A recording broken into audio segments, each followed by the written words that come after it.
quais fundos imobiliários, se você pudesse falar assim, Carol, eu gosto... Você, não é recomendação. Sim. 3 fundos de papel que você fala, olha, vale a pena o estudo. Tá. Eu acho que os fundos imobiliários interessantes, eu acho que um primeiro filtro é começar por esses que têm um alto valor patrimonial, porque ele já tem essa diversificação, essa segurança lá dentro. Então, o KNCR11, por exemplo, é um fundo muito seguro, de uma grande gestora, e os contratos dele não são de high yield, eles são high grade, ou seja, com a melhor classificação de risco, classificação de crédito. Então, acho que é um fundo bastante interessante de olhar. Ele segue muito a taxa Selic. Então, em momentos de taxa Selic alta, ele vai pagar mais.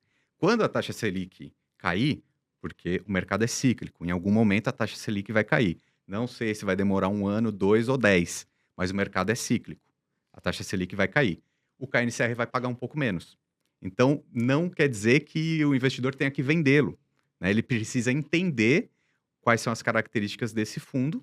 Ok, ele pode decidir se mantém, se compra mais ou não. Só que ele precisa entender o que está A passando por estratégia. ele. E ele é um dos poucos fundos da Bolsa Brasileira que tem quase mais de 90% dos seus contratos indexados ao CDI.